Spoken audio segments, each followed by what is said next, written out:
What is up, guys? You're tuning into this Okiru podcast. I'm your co-host, Jasper, and we thank you so much for spending this time with us. We hope you enjoy this episode.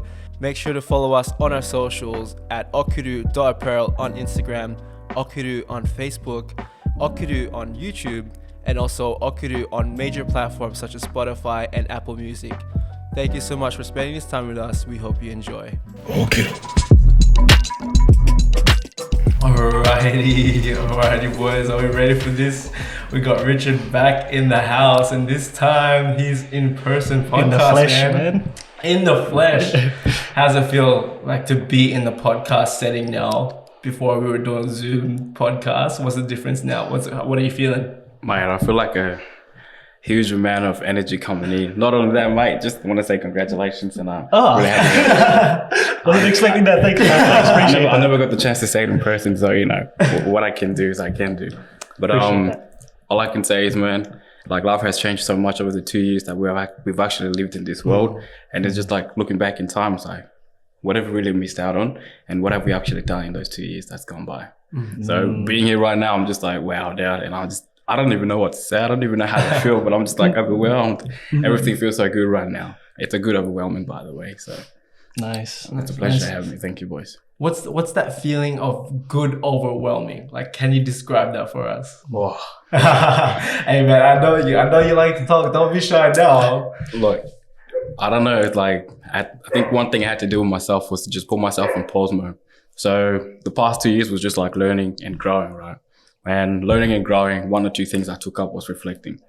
In those reflections, I realized I think too much. That was a problem. I think I even mentioned to you at one point, Jasper. A few times, not just one, a lot of times. So it's like my reflections kind of like reflect back onto me on what it is that I do and what it is that I hear from other people and what it is the feedbacks they give me. So having to be in a position where I'm reflecting and seeing myself actually act the way I do. What am I thinking about? Like, if I'm thinking about something, am I doing something towards it? If I'm doing something, am I doing something to benefit not just myself, but other people too? So it's like, my thoughts kind of like had to align with what it is that I do on a daily basis. And I saw so much within people that I didn't see within myself. So I had to kind of step back, and I saw like, if I can create a relationship with people, I should create a relationship with myself. So what I started doing over time is developing that grit that we all speak of. Also, what it is that we're trying to build, right? Because that comes over time. That's with experience, and that comes with relationship as well. In your experience that you would have noticed from your early ages, you had to do certain things in order to make yourself known. Also, you felt like you had to make yourself known. Okay. So building relationships is like one thing that I had to step back from and actually had to do. When I say step back from, it's like, I never actually did it, but I thought I was doing it. So I had to take a side step, and I'm like, oh, okay, I was doing it all wrong. I've been making so many mistakes, and I thought I was doing the right thing, quote unquote. And then seeing myself now and, with those reflections that I've been having, how much relationship have I actually had with myself? How much relationship have I actually given others that took advantage of, that I never benefited anything from?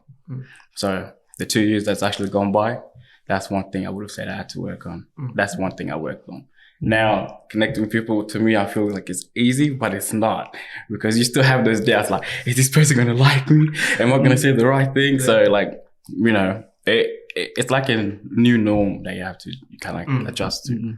I want to go back. What did you mean by when you were younger you had to make yourself known? What do you mean? Okay. So this is interesting, right? Okay. So when you're young, most of the time you're actually dependent on your elders, like your parents, your older siblings, your friends, your teachers, so and so. Now with that, because when you're with your parents, you see how they act when they're together, how they treat you. Right. So you're in the same rooms, like, oh, hey, Jasper, it's like, I want to cook something. What do you want to eat? And things like that. Now, because Jasper tells his parents what it is he wants to eat, he's going to get attached to it, that they're going to always cook for me. Until that one day comes like, oh, Jasper, I want to cook. You want to help me? He's going to be excited because he knows they're going to cook his favorite meal, right? So that's a relationship that just formed. And until the point where his mom asked him if he wants to cook with her, he's probably like, oh yeah, my mom loves me. My mom actually does things for me. Now, in return of that, you also do things for your mom. Until that time, your mom doesn't do anything for you. Then you also start, acting on your own, but you make mistakes. And when your mom, when your parents get involved with you making mistakes, you get upset because they've always supported you. That's what you've always seen, right? That's what you've always known. That's right. So in the early days, that's where most of the things actually happen, where you miss out on. Even right now, there are things that you probably did this morning throughout the day that you probably didn't pay attention to that could have actually ruined a relationship that you could have with someone. Could be like a coworker, could be like a stranger that you just randomly meet on the street. Right. So how you see yourself will actually reflect off other people. Not so much what other people see of you that should reflect off them onto you. Right. It's a lot of introspective. You have to be very, because you don't know what you're giving off to other people. Because that is a tough one to navigate, right? That's a tough one to navigate. I told you, boys, my mind goes wild. I know, but I feel like there's a lot of unpack there just from the beginning. You talk about reflection. You talk about growing up as a kid, and you yourself, you're a dad now. So how are you using the reflections and implementing them with your child? I know there's, that French style of parenting. I forgot what it's called. It starts with M. Sorry, I forgot it too. I'm sorry, but I know the one you're talking about. I know the exact one you're talking about. I don't know how to pronounce it. Whenever people say, I'm like, but it's that style of parenting where you, instead of doing things for your child, you let them do it for themselves and do it through failing, right? Pretty much like what you were talking about, how if your parents do things for you, you get used to that and have that expectation all the time that when those events happen, you don't have to do anything, right? Because you're so used to what's been done for you that it's unknown how you do it yourself. Whereas I think this style of parenting, I forgot what it's called. It's all right. I don't know what you're talking about. It's just at the tip of my tongue. But yeah, if you guys research that, it's French style parenting, right? And it's really influencing the child through that failing and through that process of learning. When I was talking about it with my partner, she was telling me about an example with a mom who she has a 3-year-old, but the 3-year-old already knows how to cook his own meal, right? Yeah. He knows how to cook his own eggs and stuff. That's incredible. And it's all that process of letting them do it and then, tasting it and be like, oh, what's wrong with the flavor? And then you learn through experience. Just adjusting, right? Learn through and adjusting and adapting through our experiences. And pretty much what we're taught at an adult age and never at a younger age, from what my experiences are now, is you get spoon-fed, you get done everything for you by your parents, as opposed to now when you're older, they're like, learn through experience, right? And it's so hard to transition because majority of your life, you've learned this one way of living. When you have to learn something else to readjust to that period, it takes time. It takes time. Right? Like with anything, say you've been through an experience for 5 years, or you've worked in some place for X amount of years and you move to a different role. You're not going to get to that role immediately. You're not going to learn that lifestyle, that work style immediately because you've got a lot of unlearning to do while a lot of learning to do. So, pretty much like relationships, right? When you have an old relationship, you have to learn and unlearn new things. When you get into a new relationship, you can't bring the old baggage into this new place, right? But that's where you learn, that's where you unlearn. It's through the experiences. Correct. But in saying that, continue with that question, through your reflections about what you've found, how are you implementing them with your son?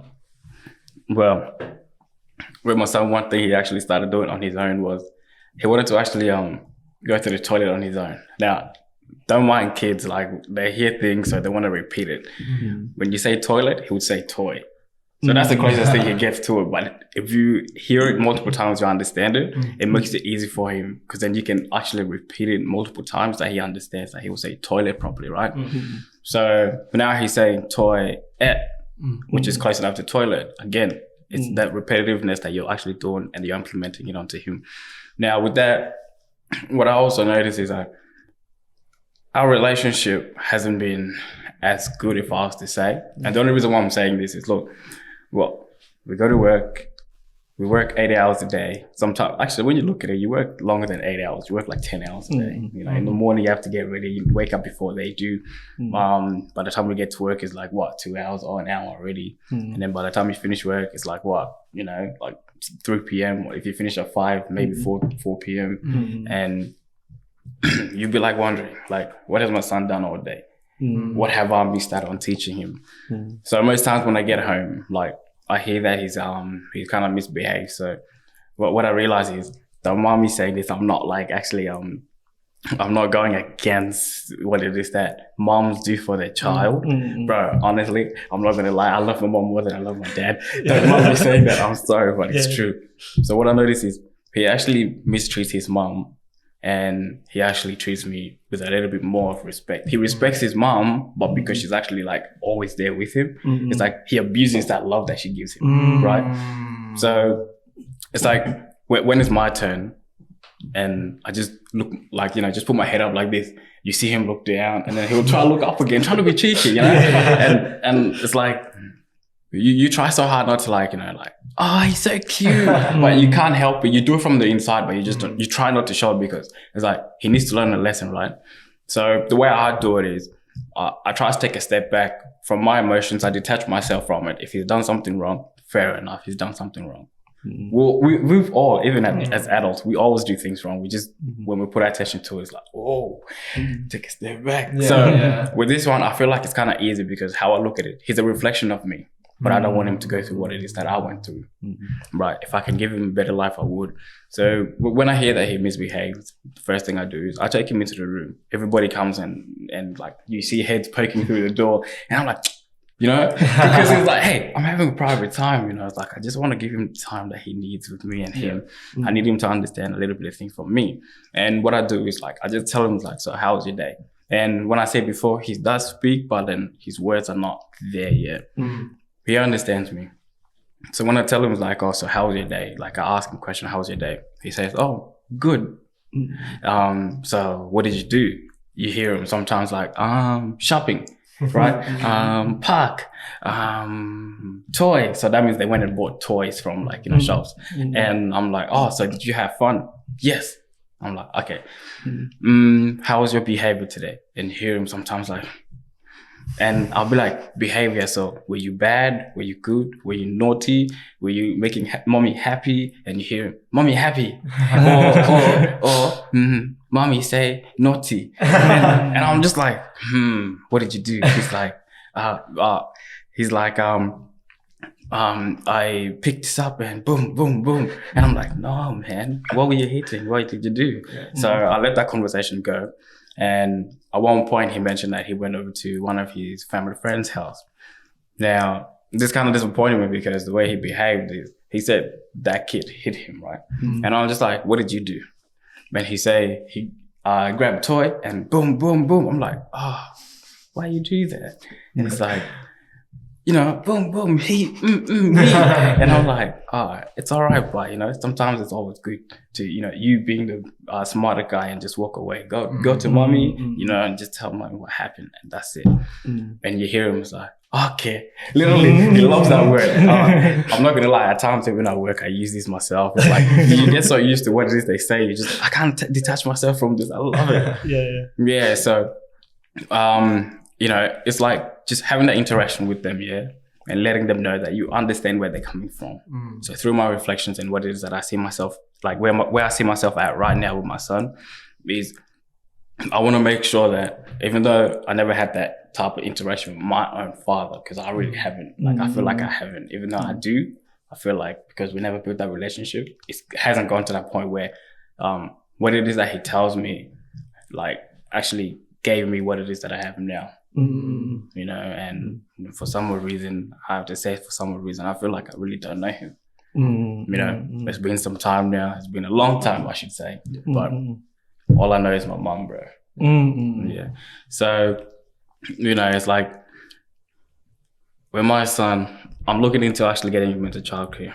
And it's not so much because I want him to, go to school, but the fact that I want, like, not just like to learn and all, but like I want him to actually be with other kids, interact with them, like form relationships, right? Form relationships, just like, know what it is that, what's actually out there for him. And not only that, what other kids are doing that he can also do, but better, right? So with that, it's been some thought. And at times, like in the morning, like this is on Saturdays and Sundays where I don't have work, he'll wake up earlier before me, but most times he doesn't realize it's my head is up. When he wakes up, my head is up. So I look over and you see him like, trying to open the door.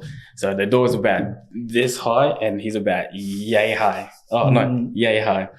And when he reaches, the knob sometimes is slippery because when your hands are sweaty, so he misses trying to grab the door. Yeah. And you hear me like, and then he come over, daddy, outside. Yeah. So he calls his grandpa poo poo, and he calls his grandma pee pee. So he say, oh, daddy, pee pee outside. And I'm like, you sure? He's like, yeah. So I open the door for him, he goes out, and then he comes back into the room because he likes that relationship between his father and his mother, right? You will always love your mother and father more than you love other mothers and fathers. So what he does is he comes into the room and he says he wants to watch his iPad. So like, those educational programs they have on YouTube. So one morning I'm like to him, you want to go to school? He's like, yeah. And then I'm like, you want to read book? Yeah. And then I'm like, all right, so go grab your book. I'll get your bag. And we'll go to school. And then he goes and grabs it and, I'll put it in his bag. I'm like, where's your bottle? He's like, over there. I grab it off his hand, put it in the bag, put it on him properly. And then you hear him when he goes outside, it's like, pee, that's his grandma. I'm going to school. Cool. Cool. Yeah. And I'm just like, oh my gosh. So I let him go, and after that, like, it kind of turned into a routine where he wakes up every Saturday and says he wants to go to school. And I'm like, no, you go to school every Monday to Friday. Yeah. And then, just like letting him know a little bit of this and that. And like, just that relationship to me, I felt like I had to increase it because I felt like I was only doing that like through Saturday and Sunday mainly because Monday to Friday, most times I'll be trying to contact my family. My family's overseas, right? So I'll be trying to contact them like after work hours because the timing difference are also when they wake up, that's when I'm almost about to go to sleep. So it's like, it was difficult for me to actually interact with my family here and my family over there. So what I had to do was like, timing and all. So forming two relationships at once can be difficult, but if you can manage one, the other one will be easy. So this one was the one I had to get rid of. Meaning like I had to make everything seem like it was going smoothly. And then the other one, that was another one I had to work on. Yeah. But seeing my relationship with my family and having to hear the lessons that my mom teach me, like my reflection just like brought back so many memories that I've had that was bad. Like I came to Australia at the end of 2006, so late November 2006. And like first landing in Australia is like, wow, it's like a new country. Coming here the whole way through, I felt like I never slept in the plane because like so much thoughts were rushing in. And this is where I felt like most of my thoughts started to come in from. I started interrogating myself. I started investigating in who I was. I started asking questions like, am I that? Am I this? And then also my problem was I started listening to what other people were saying, which left me out of forming a relationship with myself from within. So, living with my uncle and auntie, my cousins were there, I will be seeing them have that fun time with their mom and dad. Yeah. I never had that. And that's what it is I'm trying to instill back into what it is I have now with my son and my partner. So, living with my uncle and my auntie and my cousins, like I saw so much that they were doing as a family that I felt like I never had. Because, that long ride coming from, Africa to Australia, I never really had the experience of being in a room where all my siblings were, my mum and dad were. If my mum was there, my dad wasn't there. You know what I mean? So it was just like my mum was always telling us what it is that we need to know, what it is that we can do, what it is that we should do. So I feel like most of my blockage came from that thought in the plane where as soon as I landed, I lost touch with myself. And then living in Melbourne, Victoria until 2008 for the majority of the time that I did, I saw many things that I shouldn't have seen as a kid. So I used to go for walks, with one of my family relatives. So I used to go for walks with him, and he's a lot younger than me, and he was a midget then, but now he's like, and I'm like, bro, you better get back down here, man. So it's like we'll go for walks, and we'll go just visiting small parks here and there. And don't mind me saying this, but we'll bump into people who are different color of us. So like whites, for instance. For some reason, we've always loved the Asian. Also, we felt like as if we know the same thing, like we connect to the same things, but so bogans, right? So what one person said something to me, and what they did, after they said it, my English wasn't bad because in my country in Uganda, in the capital city Kampala, when I lived with my auntie and her kids, I actually learned how to speak English, right? I only remember this because some vivid memories that you can't let go of. So living in that place, I learned how to speak English, and that's when I lost touch with most of what it is that I know. I knew how to speak, I think, Luganda, Swahili, Arabic. You see, that's like 4 language already. I don't even know how to speak them anymore. So, not knowing how to speak English, I picked up on a few things that I shouldn't have. And this guy said something racist. But me being young, I didn't know he was being racist until he sent his dog onto me. Oh. Yeah, bro. So his dog came, and my first intention was like, oh shit. We just took off. We climbed up a tree, and you hear him come down, and it's like, it's like, what are you fellas doing here? Like, he's another term, like, what are you B fellas doing here, right? And I'm just like, huh? Like, we're just going for a walk. Our house is not too far from here. And after that day, I realized there were actually 2 different people in the world. Not so much the bad and, the good, but so much as in, you have a perspective, and sometimes you shine your perspective on someone else. You don't let them shine onto you. So... Well, can I just slow down a second? Let's get back on track. You're telling us your story. It's a great story. I appreciate you sharing, man. We know you have gone through a lot just from what you've said. Thank you. I feel like there's so much to unpack with what you said. So we started talking about the reflection and with your kid, and what you've changed through your growth and relationship. And now you've brought in another, I think a good area to talk about is you've been here for how long now? Over 10 years, right? Over 10 years. 16, going to 16. Years? Going to 16. 16 years. And when was the last time you saw your family? A while, right? Wow. Yeah. So it's that time, actually, when I first came to Australia, I feel like I haven't seen my family since I was 5 years old. Yeah. Wow. So there's it all leads back to relationships, man. It does. So, it really does. And obviously you've experienced a lot of racial abuse from people. Sorry to cut you off, but that I kind of put aside, man. Yeah, I started looking at that as something that I'm gonna go through regardless. Everybody goes through it, right? It doesn't matter what nationality you are. So as long as you understand and you know who you are and you know who the other person is, you should respect the difference. For sure. Yeah. But let's try to get back on track. I told you my thoughts are wild. No, I like that better. I love it. But just so we can get that focus on relationships. For sure. It's really good. We can go back to that reflection and talk about your child, but I think it'll be good for people, especially in this time, right? A lot of people are separated from their families, right? And you haven't seen your family in so long, and a lot of people who are in different countries want to go back but don't have the ability to. How are you able to, maintain that relationship with your family, or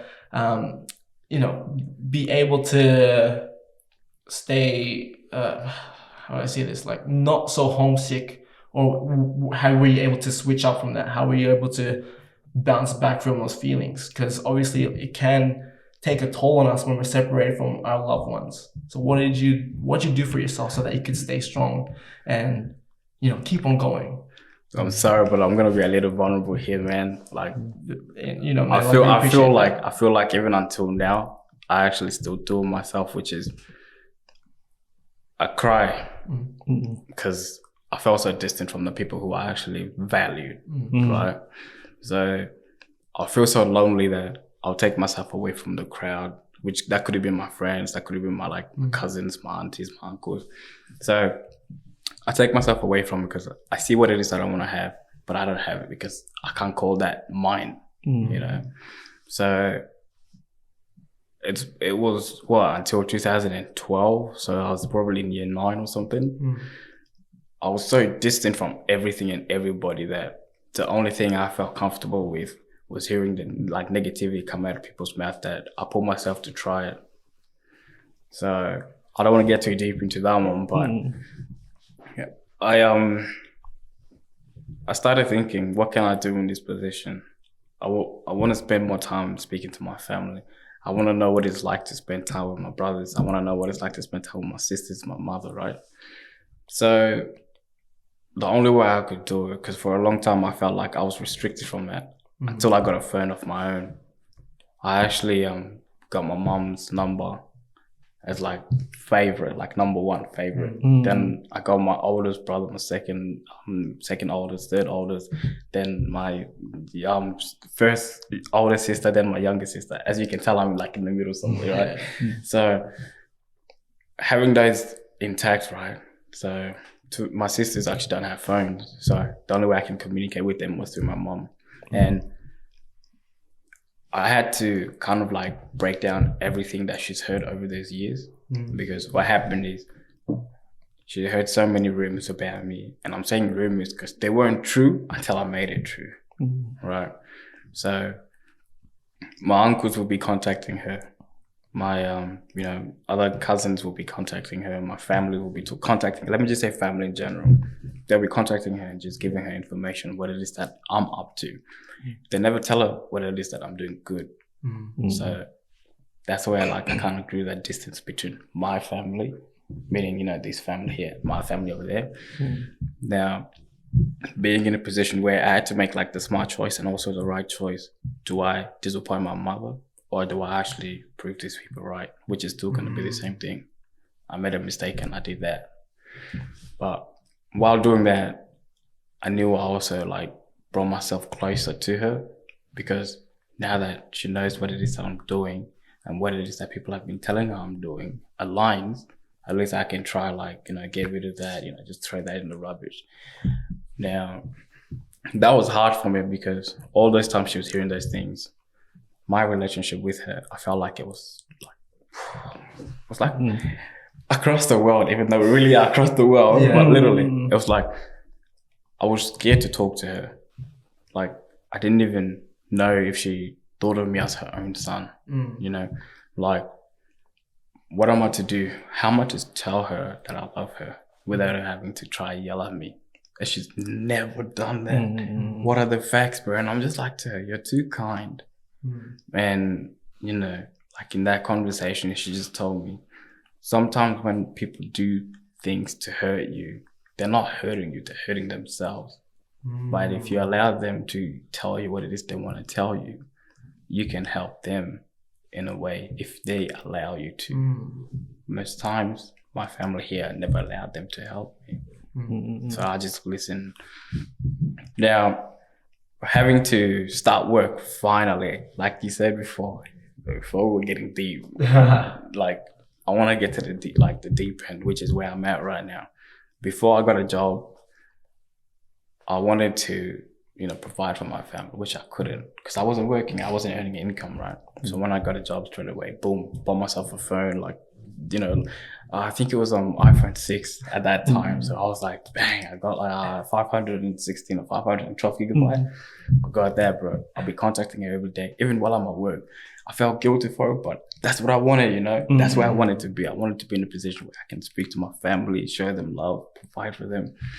So I was there and I started reflecting, what was I doing wrong before that I'm doing right now? What can I keep doing now that, that will actually show my mom that this is who I've always told her I was? Because in those conversations I had with her, I had to sit down with myself and actually ask me the questions. If those people said that, all those horrible things about you, is that who you really are? Or was it what they wanted you to be? And then I'm like, wow, okay. Why am I telling myself this? I'm like, am I going crazy? And I just like pause and I'm like, okay, sweet. So if I can become a better person, but yet make other people see me for who I tell them I am, why wouldn't I do that? Because this is who I am. That's not who I want, who I am. What they're saying is not who I am, but what I say is who I am. So forming that relationship with my mom and all those positive things, and I'm saying positive for a reason, like she's never said anything bad about another person or another family. Even though they do her wrong, she just expresses herself. And I'm just like to her, how do you do that? Why do you do that? People take advantage of you for no reason. You're happy. And I'm just like, I can't do that. I'll probably try to do something, to get back at them. She's like, sometimes you just have to let it go. Yeah. And I'm like, wow, a decision. I've never had to make one on my own until that age, right? So having to go through both that horrible, emotional tragedy that I went through and having my mom tell me all those things are inevitable. I love that word. He's actually the one that passed it on to me. Sorry. I just have to give him a shout out. I felt so connected to her because it's like people do what they want to do. Are you not a person yourself? So if that person can do it, so can you, but you can do it better. Yeah. So why don't you do that? And that's when I just took out, and I think that was the 20 seconds of courage or 5 seconds of courage that I took. And I'm just like, you know what? I'm not even going to care about what it is I hear about what people are saying. I want to have that relationship with my family. So I started talking to my oldest brother. At that time, he was going through something and I spoke to him for some odd reason. I put his value in him. Boom, that was a connection. And then my second oldest, we started talking. Sorry, I hear that he likes to surround himself with females. So I'm like, how can I relate to him? Then I realized I had a few bad experiences with girls too. So I'm like, hey man, this happened to me. And he's like, oh no, wait, me too. That was one, slap on the wrist. And I'm like, oh, I'm forming a relationship with my family. And then my third oldest brother. And I'm like, this guy, he's in academics. So what can I actually go on him with? And also my second oldest brother, he's actually like, sales reps, yeah? Like one of those top ones. That's how I look at him. Yeah. So my third older brother, this guy, he's kind of quiet, So I've been wondering, like, how can I connect with him? I don't really speak to him, I really do. And when I do, it's just like, hey, how you doing? How's your day? And that's it. And it was short. And I felt disappointed by that, That's my own family. How can I not have a relationship with them? How can I not have a good conversation with them? So I'm like, all right, sweet. So he's into academics. He's going to uni right now. All right. So I'm like to him, hey man, I read this book. He's like, oh no way, what book is that? I gave him a little bit of story about it, and I told him, this is probably this is where I see myself in this book, but I'm not there yet. And he's like, oh, yeah, me too. This is actually what I'm doing right now. So it's like we formed that relationship around books. It was weird, but we did it. And I'm like, I can form a relationship with my two older brothers. What can I do with my younger sisters? Now, in between that, I had to actually also step back and ask myself the questions. This is where I'm at. This is what they know I've done. What is it that I really want them to know? So asking those questions, I also ask myself, this is what I've done. This is what people say I've done. This is what I want to do right now.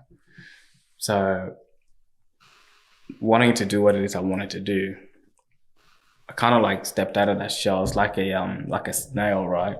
Growing that shell into a new one. Yeah, I'm like, that's me right now. I'm gonna just polish it up. And speaking to my sisters, I got really emotional with this one because it's like I'm seeing girls in Australia, or I should say first world countries. They're putting on makeup, they're dressing really nice, they're wearing bikinis. I'm sorry, I don't want to see my sisters in bikinis, but what I'm saying is I'm seeing them in these top outfits. And I've never seen my sisters in it. I felt like I've never seen my sisters happy. And I'm just like, what can I speak to them about? Then one of them actually brought their attention to me that they like fashion. And sorry, bro, but I'll throw you guys in it. Even though we weren't in it, like you guys were like, part of my life before. So pretty much what you're saying is to build those connections with your family or with anyone, you're just finding those things that they love. Points. That also aligns with what it is that you've done or what it is you're doing. Exactly. Yeah. So I guess that's what you're trying to explain, right? Correct. Just for shorter, so that we can just get straight to the point, right? So how have you used that? So you talk about making connections with your family. How have you used that with people and building relationships with them? How have you used that with your family here? Right? Obviously, you can use it over there with your family over there because there's no other way to build that connection apart from the conversation, right? Correct. So what other things do you do to build those connections and relationships with your family or the people here that you love? People here that I love. I just got to say, I really admire the fact that you had that realization that you didn't have that connection with your family back at home, and then you took the steps and courage to contact them like one by one, just like, we know we've been distant, but let's try to make this connection. Thank you. That's good. Like how many of us actually really do that? Because I know I don't. I know. Yeah, that's what I'm thinking about myself when you're talking. I was like having my own self-reflection. I was just like, I sometimes I feel so like I distance myself from my own family, and I'm just like, oh man, like when's the last time I made that one-on-one connection with them, like what you've been doing? So just listening to you, it's really good. Like it's really courageous of you to do that with your family. Thank you. Like really appreciate that, and I recommend you actually try it. I'm not just try it, actually just do it, because you don't know what you're missing out on. Your family can help you with so much, but looking at it now and how I actually try to create relationship with people, having to connect the dots between my world and their world, sometimes can be hard because most people are arrogant. Or I should just say they're having a bad day. They don't want to actually communicate with you because they don't know you. So how I would try it is just a simple hello. If I get a hello back, continue on, But what it is that I try not to do is I try not to offend that person. But this is one thing again, I have to say it. I have to point, sorry. I know the other thing is coming back at me. Look, sometimes what it is that you do, the other person will reflect differently. Right. So if you're coming at them and just like saying hello, and then they're like, oh, hi, and you're like, and you're trying to communicate with them, they look at you as annoying, so they yell at you. What do? Do you react? Oh, actually, Jasper, can you use that analogy that you used at one point? The spitting one? Can you use that? Can you use that again? One? Yeah, the spitting one. Well, the one if when someone spits on you, it doesn't make you angry, it doesn't make you mad, it makes you wet. Yeah, it's just how an action is perceived and how it's received, right? And that's like, I was having this conversation with a friend of mine at the gym. So we were talking about relationship stuff, and I was telling him, I'm not saying my relationship with my partner is perfect at all. No, I'm just talking from our experience and what we've learned and what we're doing with ourselves to build the best relationship that we can. And I told him this. I reminded him, like, bro, like, I'm not a perfect man, but I'm just telling you from experience from my relationship. But anyway, to continue with that story, I just told him this. He was having communication, like disconnection with his partner, and the way he was communicating something, it seemed right for him. For him, he sees communication straight to the point, no fluff. But there's a difference between having compassion and boldness, right? You have to have both, right? To be compassionate and be bold at the same time. You would have heard this in the audio too, right? Yes. It's being able to communicate it with that boldness, but also understanding where that person's coming from too. So I told him this, that yes, you might be communicating it clearly for you, but obviously for her, she hasn't received it in the clearest way. And the way we communicate things, we all receive it differently. We're not all built the same, right? Depending on how we've grown up, depending on what our environment is, depending on what our experiences are, all those variables, we're going to receive information completely different to how I would, you would, anyone else would.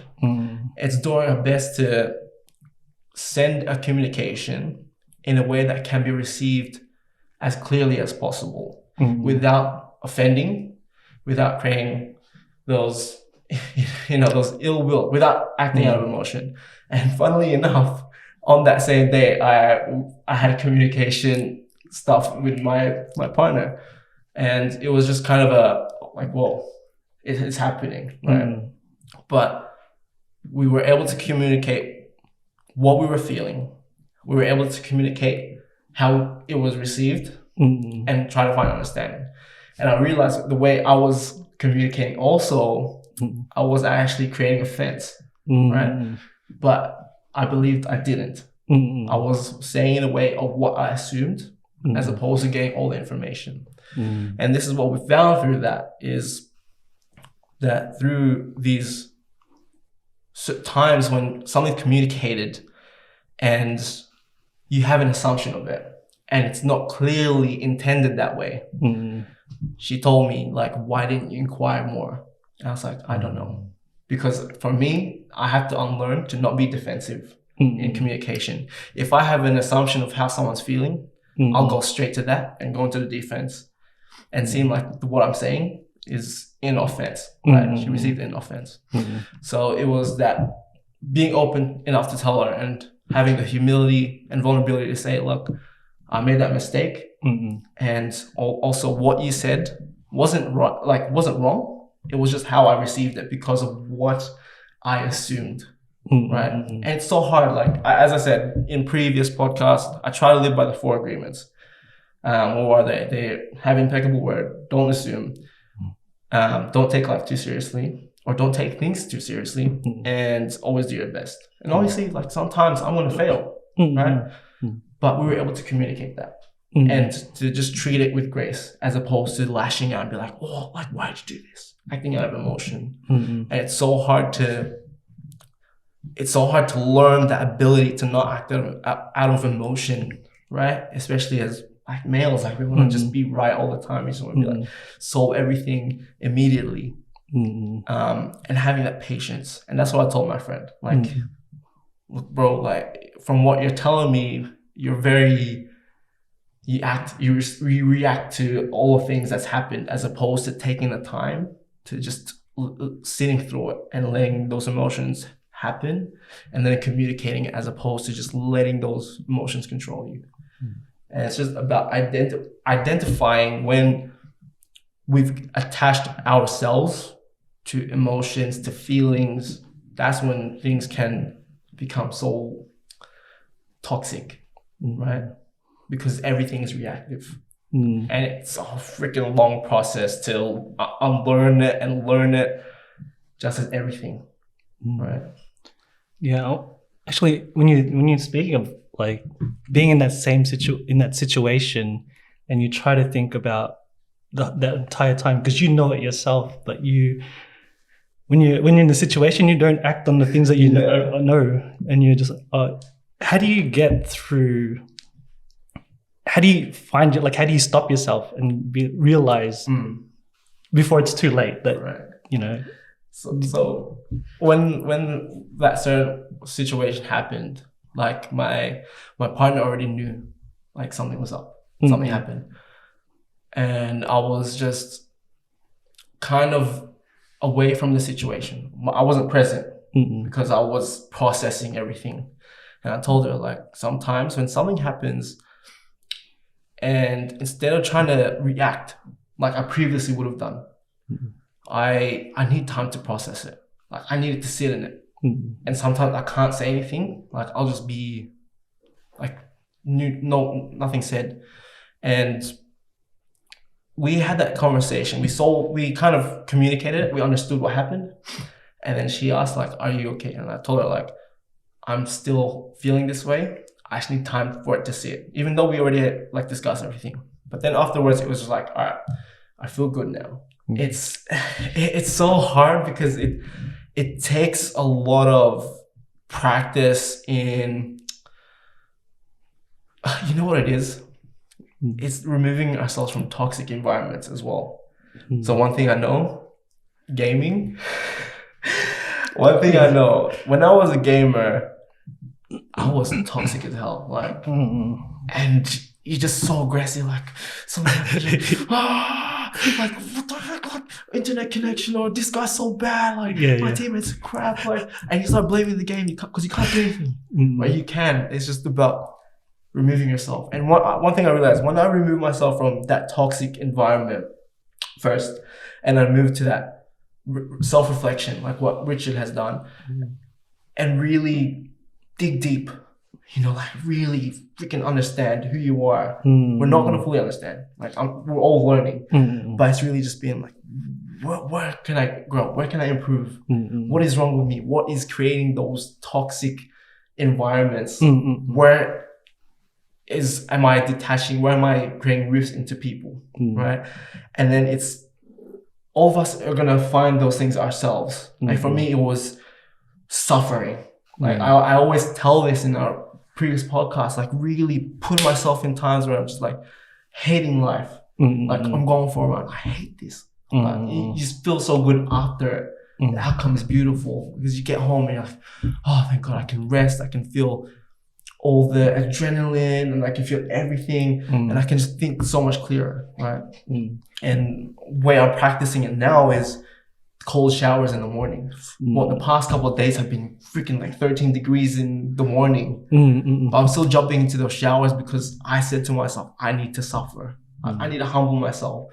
And then when I get into the shower and like I'm ready to go about my day, and then I start like the day with whenever I'm with my partner and I do the snuggle time, like it's just so much more grateful for it, because you're just like, wow, I get to spend this amount of time and start the day with the person I care about, the person I love, and I get to just like be there in that moment, remove everything, right? Because I've already suffered that hard part. It's not even hard, like, you know, doing cold showers isn't hard at all, but there's that thing in our body that, because we hate it so much, it feels like suffering, you know. And it's I guess to go back to what we're talking about, how to remove yourself and detach yourself from the emotions. Everyone is going to learn differently, but what we can share is our experiences. So for me personally, it was going through those breakdowns and really digging deep in myself, and also reaching out to people who were willing to listen to me, give me support, give me feedback, tell them, oh, hey, this is going on. What can I do? Right? Gain perspective. And then it's also, you have to experience it. Sorry, lads. We're back. Okay, we're back.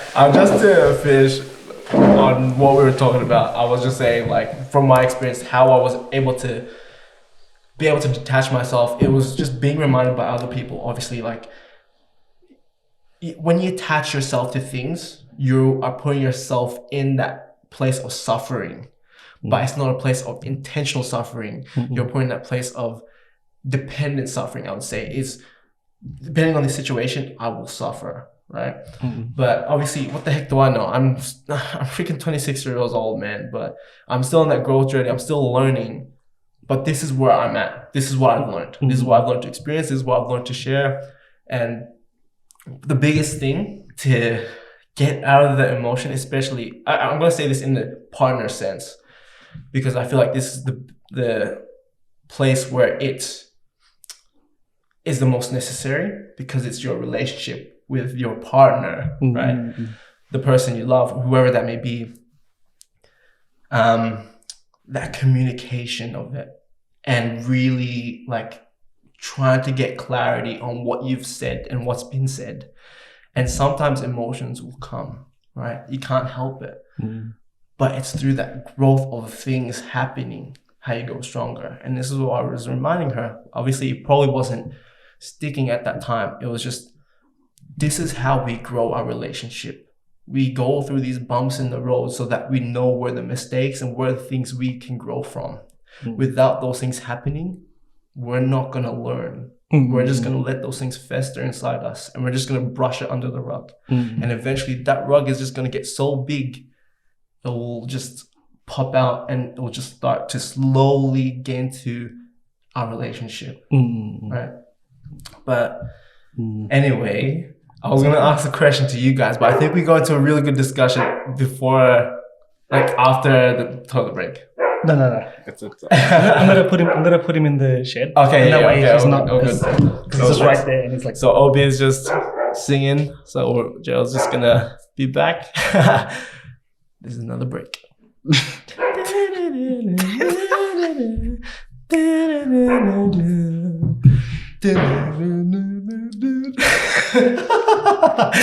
Oh my god. Nah, that was awesome. But for real, what you said about, the bridge, it's so true, bro. Because you never really allow the other person to actually express themselves. You want to express yourself, but what you're missing out on is what the other person has to say. Yeah, exactly. So, and there's always going to be, miscommunication, some shape or form, right? It's never going to be a perfect communication. It's just about understanding, like, this is why I also reminded her at understanding, yes, we might have a miscommunication. Maybe times we might not be able to find a solution to what's going on before we go to bed. But just know this, at the end of every day, I'm still going to love you. Like, that's what I put on myself, that I will love you regardless. And it's just being reminded of that what is at the North Star of that relationship. And it's that love, right? You love that person, but obviously it's more than love. For us, like we have that saying, is like, I love you more than love, because it's more than that. It takes a lot more than just love itself. well, look at it this way. Love, you can actually say, I love you. But when you describe it, you can't. Right? So, Yes, it's an indescribable. sorry, go on. Indescribable. Oh yeah, they had something in that song, right? Come on, man. You guys getting me off.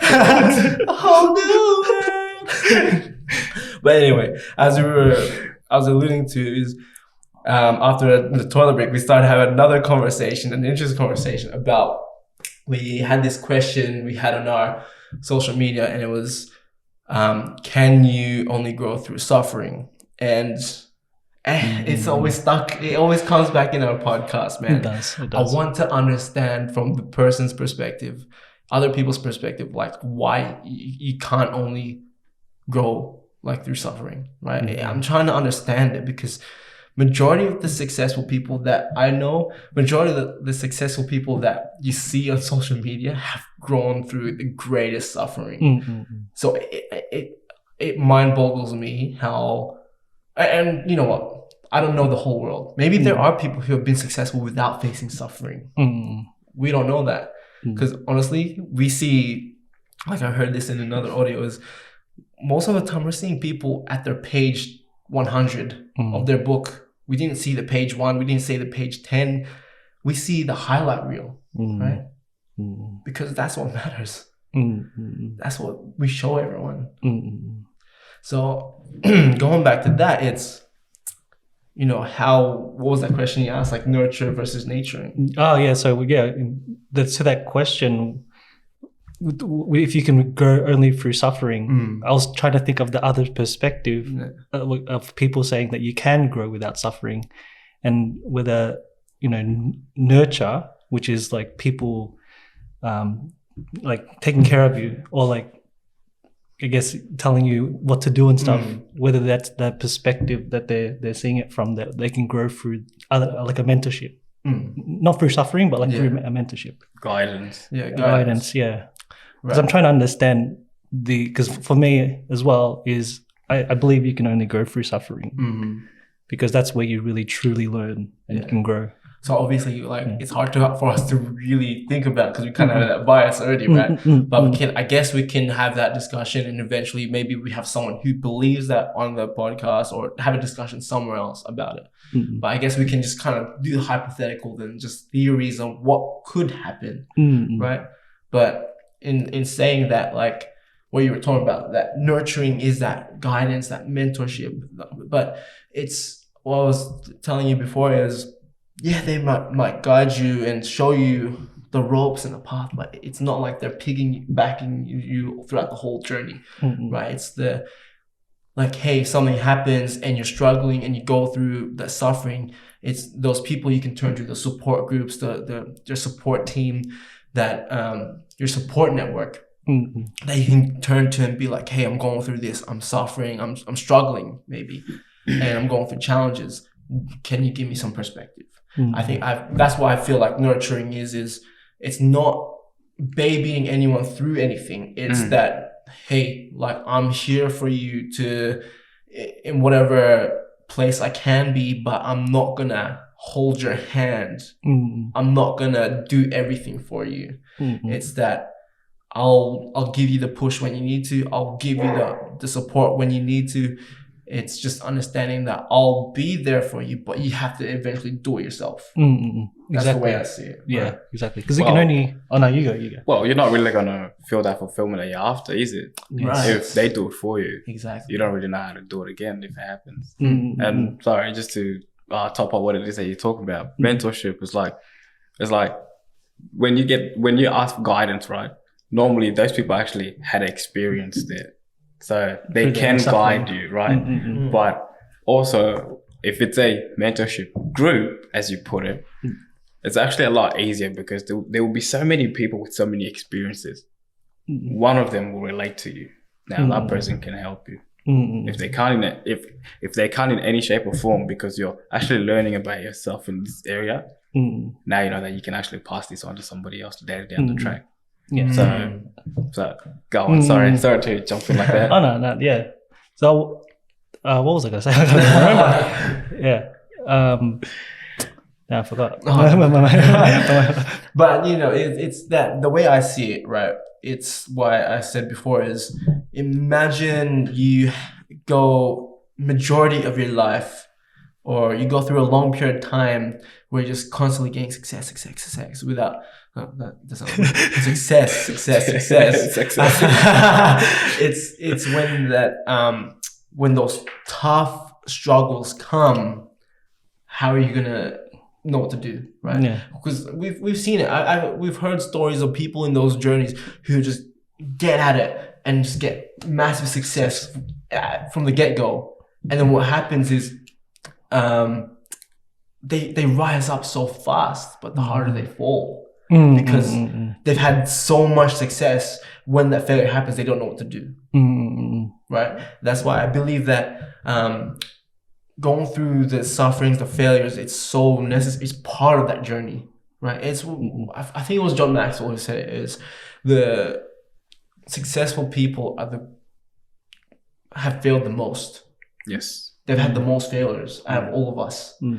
They've gone through all the majority of the experiences that we're going through. Right, and that's why I believe it doesn't make sense to me. It really doesn't, because when something's always so good, and then just one bad thing happens, and it could be the biggest bad thing, you don't have the fortitude, the grit. You don't have that. You don't have those things because you develop those through suffering, through tearing the muscle, through breaking you down. That's why I believe when I had that biggest breakdown I've ever had, I got stronger through it.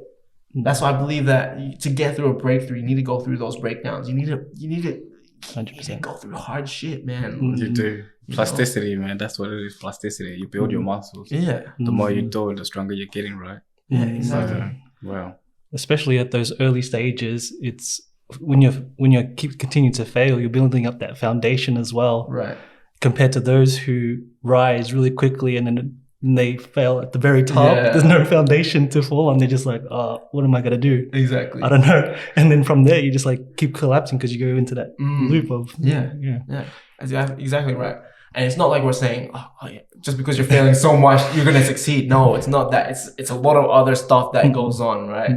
It's just because I fail like 100 times, yeah, I'll eventually get it. Like if it becomes a pattern, there's something wrong somewhere else, and you just have to figure that out. And it's in that process of learning and process of having those support networks, it's a lot of things. There's no one route to this, like there's no blueprint, right? There's no handbook to it, because yes, we can duplicate how people succeed, but we won't get there the exact same way those successful people did, right?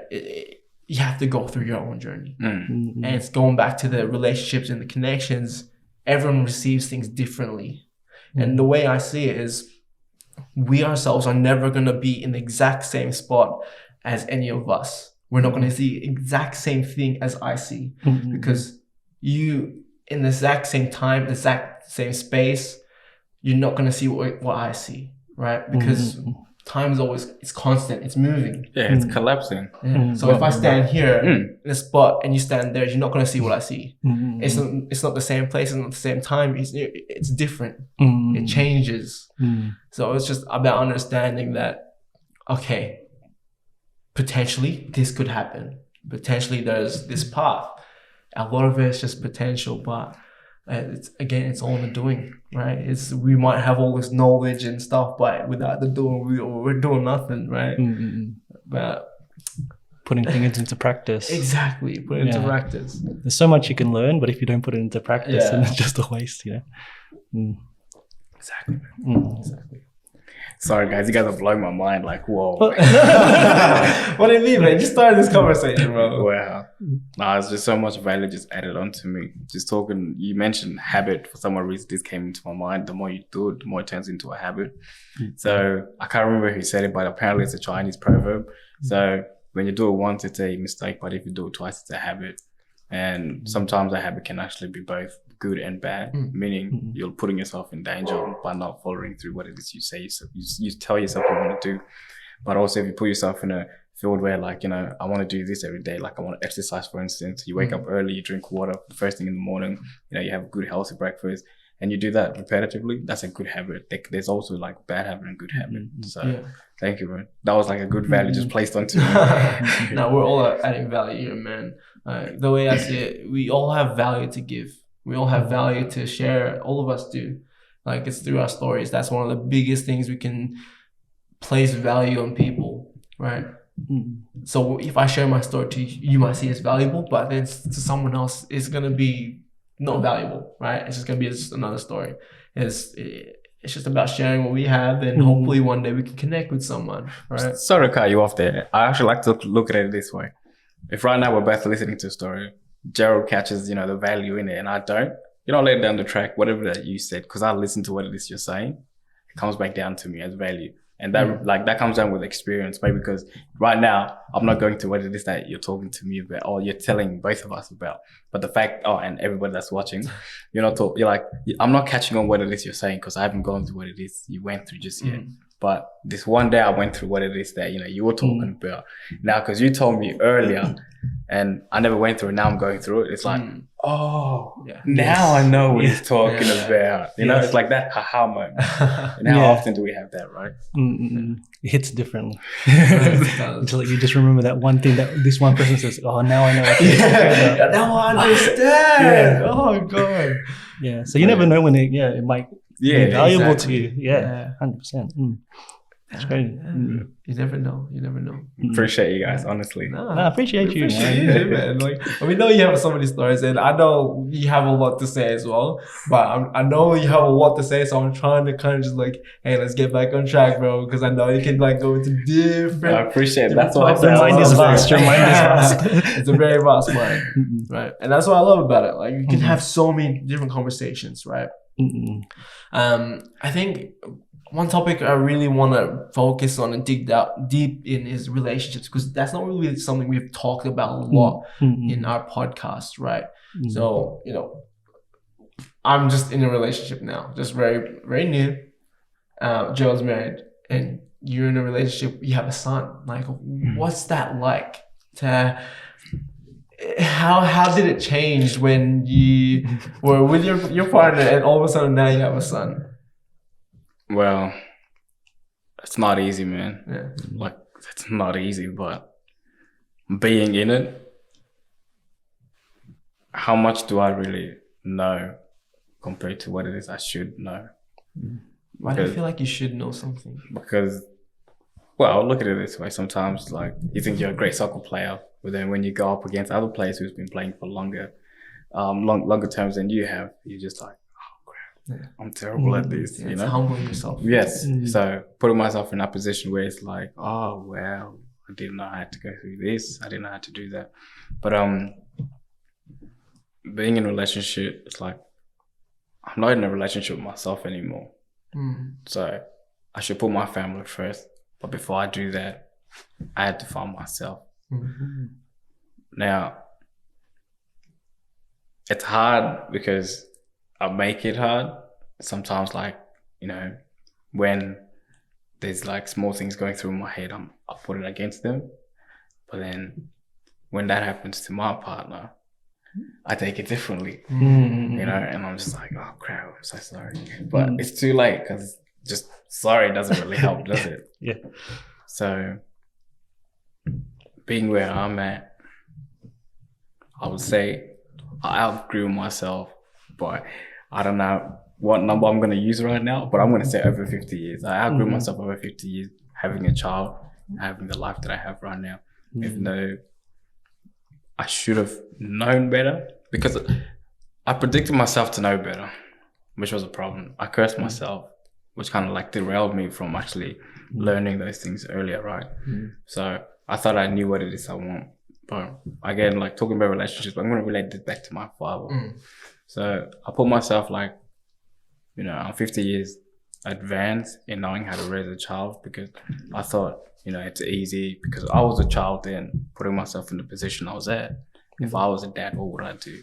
You know, if I was a dad, what would I do? Man, that just kept playing on the daily basis. In and out. And it never left me, but now having it, those thoughts actually help shape me for who I am right now. You know, I can actually, in some way, place value on my son without knowing it. And the reason how I know I'm placing value is when he comes up to me, he just gives me a random hug. I'm like, you know? But like being where I'm at and having a child, man, you have so much responsibility. What you reflect goes back onto him. What others reflect comes back onto him. If you can't do what's the right thing, which is you not reacting but actually responding, you're gonna push your child further and further back. So having to allow them to learn on their own is probably one way to go, but having to also try to be there to correct them. Not so much as I know more than you, but hey, look, we all make mistakes. Maybe you can try it this way. It might be different to how you did it too. That's the only reason why you're trying to teach them that lesson. So it's not easy. But how would you respond to this? Sorry, to having, you know, like if I was to have a child, you being in a relationship right now, actually being married, bro, like. Well, to be honest, like if I was to compare being married to having a child, I think having a child is like a bigger learning experience for sure, because I always hear about having a child completely changing your life, and that's an understatement. But yeah, it's just, well, because the question what I was thinking when you're talking is, how did you prepare yourself for like going through all that? Okay, I love this one. Yeah, the 9 months. I have to laugh because there's so much that goes on within the 9 months. So you'd be like let's per se, you'll be working and then your partner's pregnant. She'll be probably working as well. So she has to take time off work. So now there's only one income coming in. But then the bigger part is you have to prepare for someone. That's going to be like a miniature you. I always talk about Jasper. You know, you have to prepare for like something great about to happen. How would you actually prepare for it? So I had 9 months for it. I had a terrible habit up until that point. Up until I met my partner, and I'm not going to say she kind of revolutionized the way I live right now, if I was to be honest. Just being in the position she was in, I didn't know how she felt, so most of the time I felt guilty for what it is I was doing, or what it is I've done. I didn't want all of that to catch up with her. So I had to kind of like establish all that, you know, like all the horrors, all the traumas, all the things that I went through that could come back onto her. So that wasn't easy, you know. It's like having to clear your history. That's not easy, man. So next step was just having to like set a small boundaries between who I associate with and who I don't associate with. That again wasn't easy because I surrounded myself with friends who I guess I can't put it into words, but I think you have an idea, right? Yeah. So it's like having all these boundaries set in place. How can I actually put myself in a position where I can say that I'm a father, this is my son, this is my partner, soon to be wife. I just want to make that clear. Soon to be wife, but how can I make this clear to her that I see her for who she is? I don't want her to change to be somebody else. I don't want to change myself to be somebody else. You know, and lose ourselves in that process. So I looked at it as, all right, so the first thing is what people always talk about, what are you going to name your child, right? So that was like a way where we could bond as well. That's the way where we can bring our conversations back together as one. Just having the small talks, because, you know, you have your moments where you make her mad, she makes you mad. She doesn't make you mad, bro. It's always you. It doesn't make you mad, bro. It makes you wet. But yeah. So it's like, you know, that 9 month really like helped boost it, you know, what it is that we have now. But even after the 9 month was over, because I was getting myself used to that routine, that habit, I wasn't there yet, but I kind of had to look at it as this is urgent. You know, this is like a whole human being. This is somebody that is gonna look up to me. This is like someone that I want to actually show respect to, that can respect me back, and the world can give respect to. So how can I do this in return? And I was stuck with this question for months. When he was born, I was kind of like disappointed because it was born on Tuesday. I remember this so vividly because I was asked to go back to work the following day. And this really got to me. So that's where like I felt the disconnection between me and him started, you know. But having to build that relationship with his mom kind of helped me out, because even though most times I was at work, she's at home with him. She understood what I was doing, I'm trying to do for the family, but he didn't. And he wasn't seeing me as much. So most times I come back from work, he'll be crying a lot and I didn't know what to do. But I prepared myself for it, thinking that I didn't. So most times, you know, try and just take him outside, like have a good look at the sunshine, you know, the clouds, even though it doesn't mean anything to him just yet, because he's getting used to the colors. Like taking him like that and, you know, having to feel his heartbeat, and I'm just like, getting in touch with my own emotions, and I'm just like, I wish I could quit work right now. I wish I could do something to replace this. And you know, just being in that same situation, just like, what more can I do? You know, I messed up so much in the past that I had to fix just in 9 months. But in that 9 months as well, we were actually trying to care for him. Now he's here. I guess when he arrived, that's when it mattered the most. And he's here and he's healthy, and I'm just grateful, man. Because we were preparing for him, right? That 9 months, the whole time, we're trying to like establish that relationship, you know, work on what it is that we can provide him, what it is that he can do, who he's gonna be, what he's gonna wear, this and that. You know, all those little small talks come into one, and it really makes sense once you figure it out. So I can't describe what it is I felt, but it's amazing. It does change you. I'm not gonna lie. It does change you. It's crazy, man. Like I don't know, just having to learn all that within the 9 months, and like to like instantly like be hit. Okay, I was like, oh, my whole life is gonna change in 9 months. I gotta put my foot down and just figure everything out, like push all that aside. That takes a crazy amount of courage to do, and to be able to do that, you know. It and does. like I listen to like how you like interact with your son, and that's like really nice, because like that's something I guess I wish I had with my own dad as well. Like, you know, having that connection. So it's like, it's a beautiful thing to hear that you're having that. How did you with your own son, like how did you know to be like that with him? Is it through like your own experiences, or did you read in a book, or did you learn from other people? Actually, that was through my own reflections. It's like, it's weird. So they say, you know, the baby actually looks like the mom but he has a dad's face. I see myself in him a lot, man. Like I just see myself, and he looks at me, and I'm just like, stop looking at me. But you know, it's like, so this is what I was doing before you came into the world, and I don't want, like, it's not that I don't want him to experience it, but if I can direct him away from what it is that I went through, because, you know, I really broke down, like I was really broken, and you know, like I said, his mom really helped me shape myself again. And I'm not going to say the same for him. I'm not going to say a woman's going to help shape you. But when you finally give up, when we were talking about sufferings earlier, when you finally give up on what it is that's putting you down the most, and you're really ready to actually succeed and actually thrive and actually achieve and what it is that you want in life, that fulfillment is going to bring the joy out of you. And that's what it was that I saw out of his own eyes. And like, there's many more words I can use to describe it, but at the moment, fulfillment is what it is that I want him to have. So I never had it, and I felt like I never had it because of, you know, so and so and so, this and that and this. But now that he's here, what can I do for him? I just, my own reflection, you know, just reflected back a message that I saw could be better, you know, and I'm not so much trying to live his life for him. I want him to live it on his own. I just want to direct him just a smidge bit, you know, and I just want him to be happy, man. And that's it. Just want him to be happy. That's beautiful, man.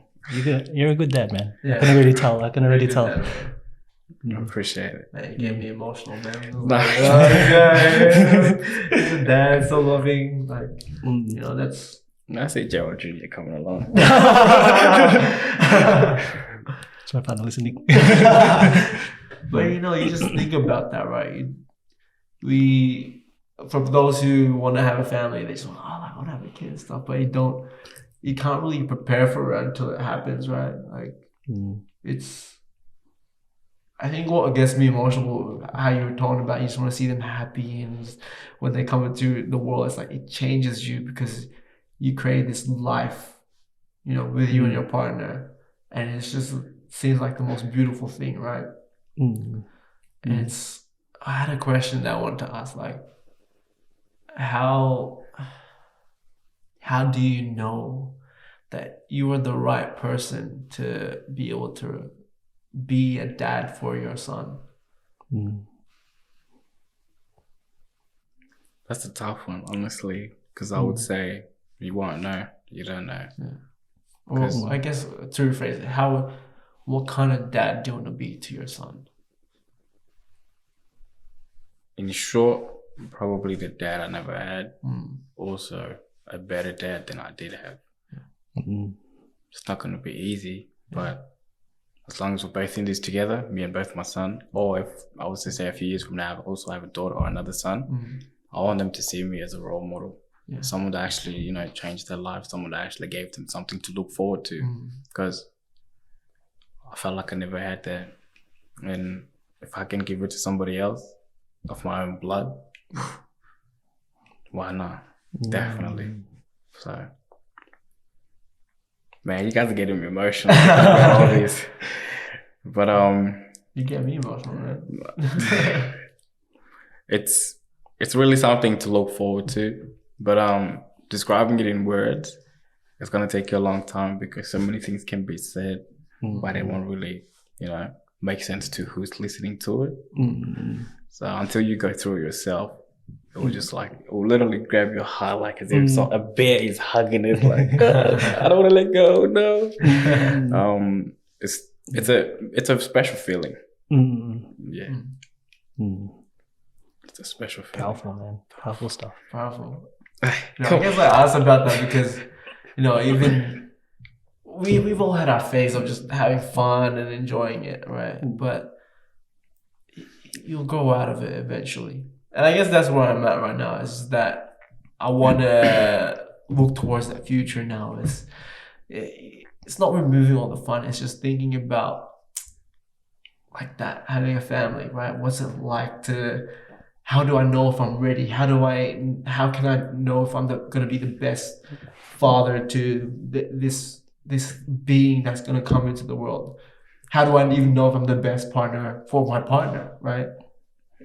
there's like so much, I guess, anxiety around that to think about as well. I think with communication, you both can talk yourselves out of that anxiety feeling, because being in the future doesn't really help, does it? And being in the past doesn't really help either. So if you can somehow establish the past and also set the future in between, you guys are gonna be just flowing through.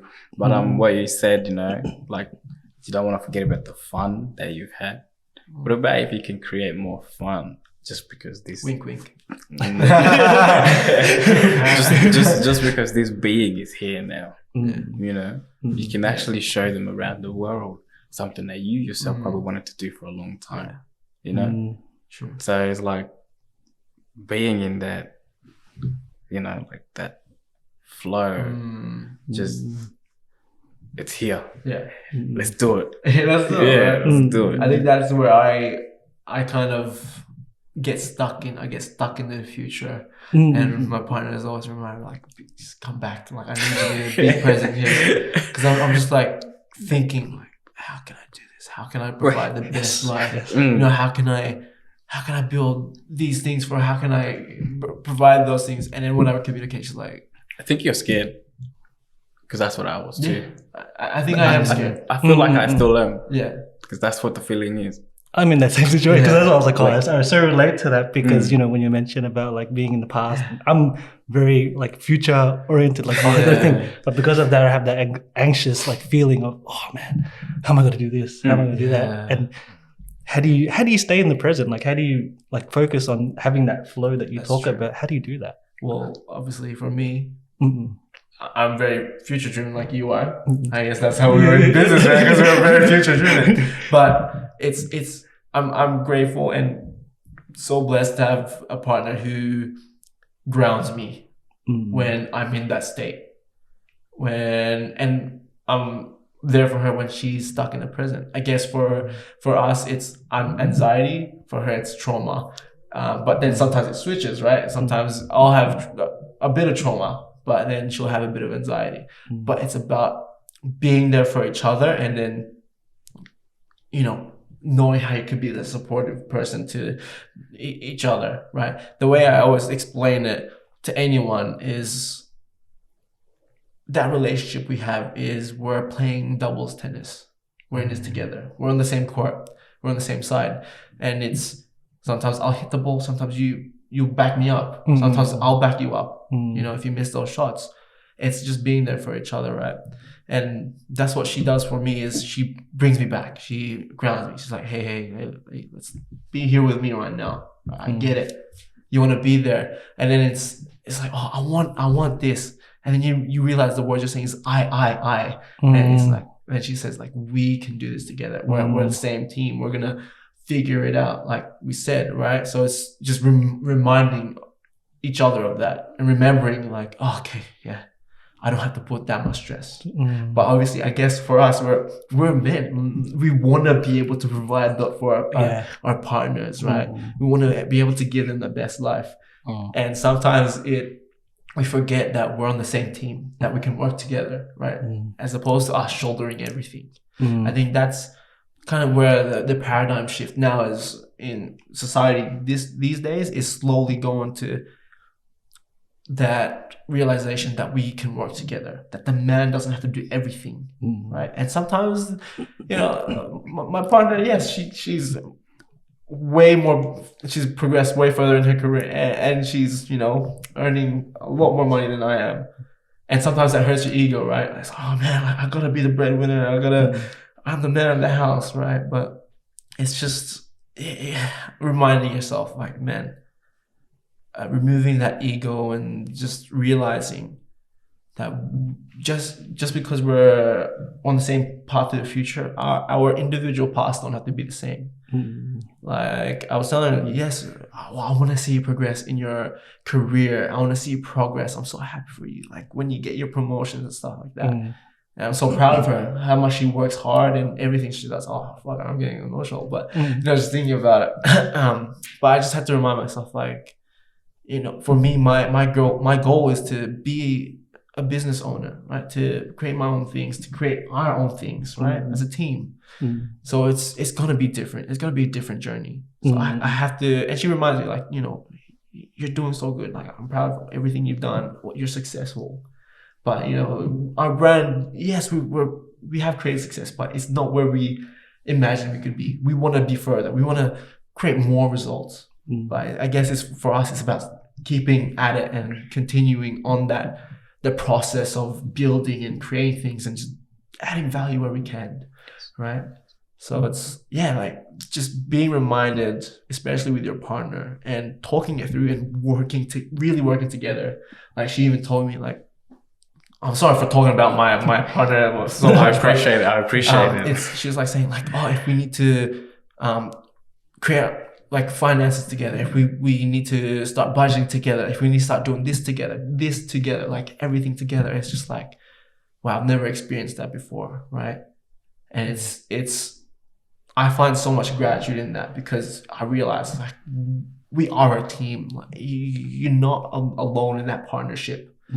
It's you know what? I'm only realizing this right now in this moment. Her success is your success, and your success is her success. 100%. Right? Like, I'm only realizing that really now. Like, it makes sense. Who cares if whoever's the breadwinner, right? Like, it's going to the same pot, right? You're working towards the same thing. Wow, I just had that realization in that moment. Crazy. Definitely. It's amazing. But like thinking about my own relationship. Like, I love it. But like, talking about being a team, and because like, as guys, we're always like, we got to figure this thing out, and you know, a lot of the time I'm stressing about it, and sometimes emotion takes over me. Like, I get frustrated or whatever, and you know, sometimes she just goes, you know, you can just ask me for help. I was like, I don't want to do that. I don't want to do that to you. Like, you know, it's like, no, but like, we're a team, and that's the thing. Like, when you get with your partner, you're not, you know, serving just yourself. And like, you know, you're not, as much as you want to do as provide as much as you can and make sure that, like, they live the best life, and like, you're a team, and you guys help each other in any way possible. Like, for sure, man. I totally relate with what you're saying. When we work together, we all win. In the end, we win, man. Right? It makes things so much more easier. It's so much easier. But isn't it funny though, the ego that we build when they're like, I can help you, you're like, you know, it's like, you try to push them away because, oh, I'm a man, you know, I can do this, I don't need your help. Then you go to your boys and it's like, hey man, I need help. But like, to be serious with it, I reckon it's just the attention that you actually give them. Because when you look at it, just being present with that person and not putting yourself too far ahead, but just like having a small goals, like maybe tomorrow we're going to do this. And in the past, it's like, oh, so what did you do yesterday? You know, just small things like that. And it hasn't been easy for me, but I'm working towards it. But like having just like small foundations like that, paying attention, being present, like right now in this room, man, I feel so alive because the energy I'm getting from both of you guys. I feel like a halo is trying to drop down my head. But you know, it's like just having that small like interaction with your partner, and my case and my son as well. It's like, whoa, I really love this, you know? And I feel like the only thing that breaks it off is, I know I don't want to say this because most people might actually love what they do, but I'd rather spend time with my family, but you know, help other families do the same thing as me rather than have to be at work and you know, miss out on what it is they really like doing. So it's like, that's where I feel like the breakup is, and how I try like form that back into shape again is by trying to relapse what it is I missed out on. So after work, it's like, oh, so what you guys could do today? What you guys buy? Did you guys go to the shop? Did you go to the park? That's what I said, my little man, you're here. No, my daddy, let's go park. So it's like being present just gives you so much, you know, that realism. It's like, this is where I'm at. This is what we're gonna do. This is what we're doing right now. You know, so being present really helps you shape yourself and the other person that you're with. I think it's also like, it's all about that ego perspective. Because my mate as well, he says, like, man, like I love talking to you because you understand the way I see relationships. Because with him, his friend group, the way he does his relationship is like similar to us. Like we're very loving, we're very caring, we see each other as a team. Well, he's always getting crap from his friends. He's like, oh, what, you gonna treat your girl like this, like make them want you all the time and like ignore them, you know, like they're always on the chase and you gotta like act like a dickhead, right? I'm just like, it doesn't make sense. It's a lot of that society is, well, from his group, is that ego. You have to have high masculinity, and it goes back to that theory of the Superman and Clark Kent, right? Everyone wants the Superman, a strong, powerful, confident guy. But in reality, people want the Clark Kent, but they're too like they don't want people to see Clark Kent, right? They will, because Clark Kent, he's the humble, quiet, introverted guy. He's very nice, very kind, and very gentle. In reality, all women want that. But the thing is, you can be both. Just like Superman. He's both Superman, he's both Clark Kent. It's just being in that situation, knowing when it's necessary. Would you describe that as being feminine and masculinity? Feminine masculinity? In some sense. I think it's understanding the female needs. Yes. Right? Because I explained this to my mate, and he was like saying, yeah, like, you know, I can be Superman in the bedroom, you know, like confident, powerful. But then when you're out with your friends, you can just be that Clark Kent, a very gentle, loving person, right? And that's what we all try. That's what we want to be for our partners, right? That person that they really love. And it's all fun, like that confident, that strong, that guy that just like, it's just so powerful, right? We don't want to be a guy that's just like control me. No, it's about understanding when the situation is needed, right? Sorry, guys. I think a great example, because you were talking about being in the bedroom, and Quagmire came in mind. Why did But like, he actually kind of displays the attitude as well. You know, if you guys watch Family Guy and all, like that's where actually I developed a lot of my English from as well. You know, Simpsons, Family Guy, what was the other one? South Park. There was a lot of swearing in that, so I had to cut that. So yeah, Quagmire, like, he resembles a lot of you know, good attributes. If you actually look at what it is that he actually developed over time, I think he was a pilot himself as well. There was a few things he did on the side. He's 60 years old and look how good he looks. Right? Because he has that positive attitude. It's that chin, bro. Yeah. hey, don't you start on me. But yeah, so sorry, go on. So just like having to split the two difference, you know, being the humble you and being the, hey, look, you know, this, I can do this on mine. I don't need your help. Like, how can you combine those two together? Well, it's, as I said before, it's knowing your partner's needs, right? It's knowing when a certain situation requires you to be that confident, that man that just overtakes, like powerful, and, you know, overpowers them, right?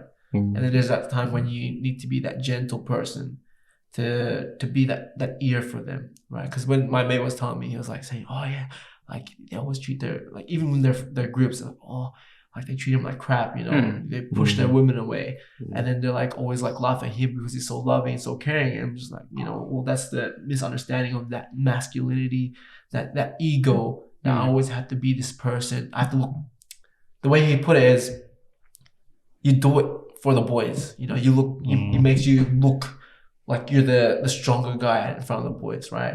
Like, oh yeah, I'm the head of the partnership, like I control this person that's under me. But it's just like, for me personally, it's just like, why would you treat your partner, the person you love, like that? Why would you treat them like crap, right?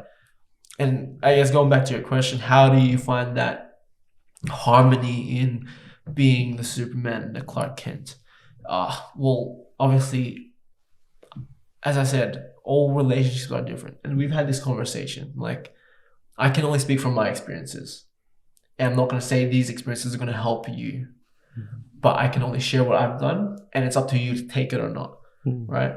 And I guess, yeah, for me, it's when in those times of those discussions when you're having a discussion of something's happened, right? And it's just being thankful of not being so reactive. Like, thank you for not lashing out on me when I did this or I did that. It's understanding that this person is still a human being and they're not perfect, right? And it goes back to understanding your emotions and being responsive as opposed to reactive. And as I said, it's a lot of practice and it takes a lot of patience, especially if you're not that person who is patient. It's a lot harder, right? And this is what I told my mate, like, man, one thing about you're not patient enough. You gotta be patient with your partner, right? And sometimes one person might put a lot more effort than the other. But then if it gets to a point when you feel like you're putting so much more effort than the other person, that's when you need to communicate that. That's why communication is so necessary.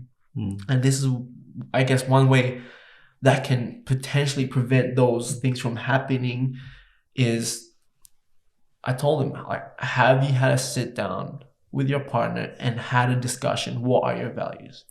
What are you guys' boundaries? What's the purpose of the relationship, right? And I believe that's necessary because it adds that structure in relationship, right? And some might like question, like, oh, why are you guys doing that? Or why don't you just go by the flow, right? Well, if you're going with the flow, there's no, you're not stable. There's no stability. You're just water just flowing through everything. You're not a rock. You're letting everything just happen as opposed to sometimes standing your ground. Being solid, right? Because as much as we have this idea of being free, innately we need structure in our lives. That's why if we have a lawless world, I'm getting a bit philosophical now. That's all good. But there's no structure. There's no, like, I guess there's no alignment. There's no purpose if you think about it. I forgot how, I think it was Jordan Peterson who was talking about it. Without laws, there's no structure. And without the structure, we have no purpose. We don't have a goal. We don't have anything for us to give us any guidance for, right?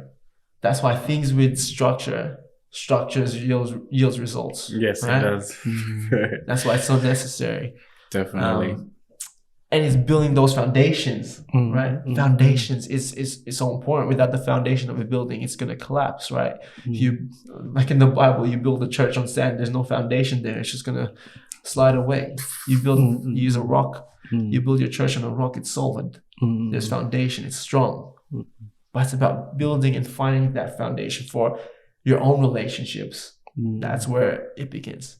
But as I said, I am just speaking from experience and what I've learned from other people who've had successful relationships, like relationships that have lasted decades, so it's just sharing those experiences and learning from them and then utilizing them in our own way, like as Bruce Lee said, like take what you can and then discard what you don't need and make it your own, right?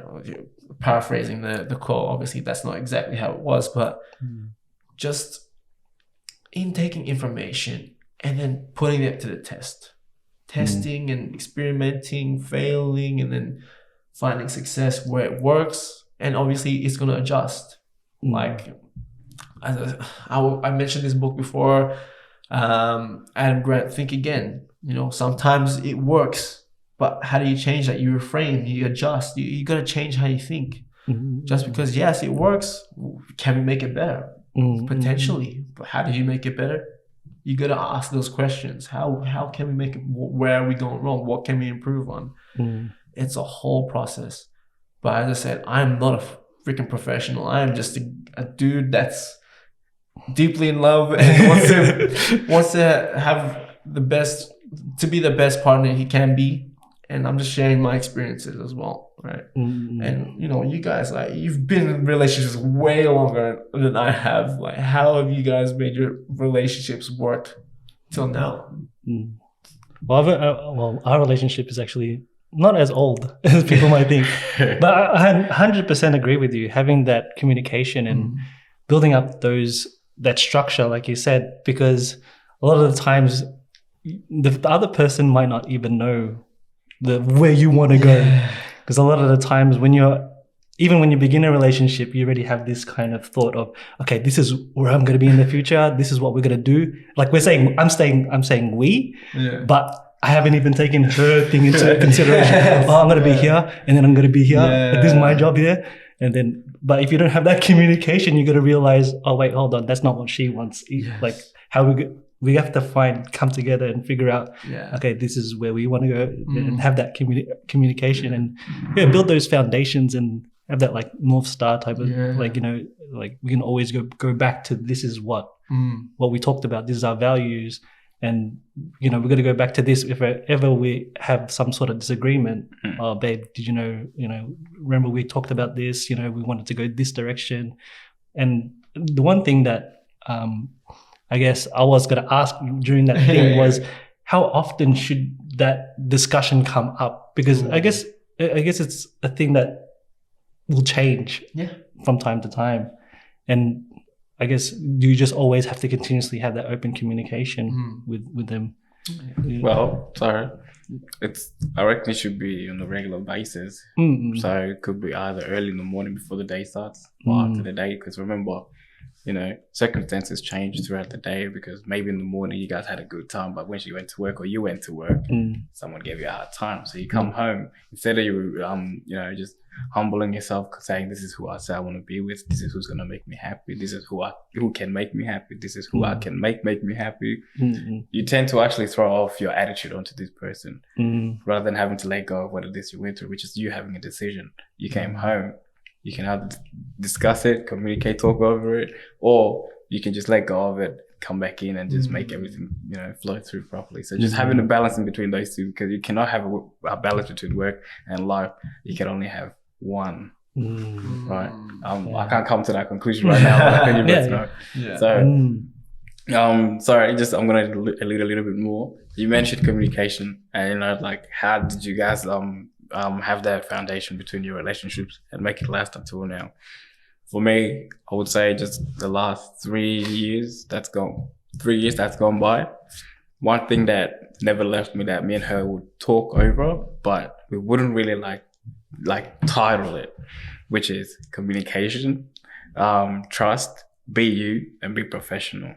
Now, those are words that came out of her mouth. I just picked it up and I was just like, that's what it is I actually want to be. That's actually what I want to do. Now, the fact that she said it out loud, I wrote it down and it never left me, because when you communicate, you let both the fears, the doubts, you know, both the positive, the, you know, the negative, just all out at once. Now, you guys just like went over that, everything's sorted. Now, when you guys are going to trust, like, you know, maybe they're going to come and tell you something bad, you know, how are you going to handle that? Do you trust this person well enough for them to tell you? Either could be like a secret from, you know, like maybe let's say her friends were telling her something, but she doesn't want to share because it's bothering her. So she needs to share with somebody she trusts so much, which is you. Now, are you able to keep that secret between you and her? Or are you going to pass that on to what her friends told her? Now, that could be a conflict, right? So having that little trust, like mutual trust, that can actually like sustain something for the long run. But again, that's not what it is I'm saying. Obviously, you and your partner talk about what it is her friends tell you. She's not going to tell you, you know, that's what they talk about. And then just being you, it's just like, who are you? Who do you say you are to your partner? Who do you say you are to your friends? Who do you say you are to the world? You know, you got to be that person. Sometimes the world can actually reflect off you, and sometimes the world can reflect through you. So if you reflect off the world, most times you'll make mistakes, but if the world reflects off you, sometimes you actually do good in between.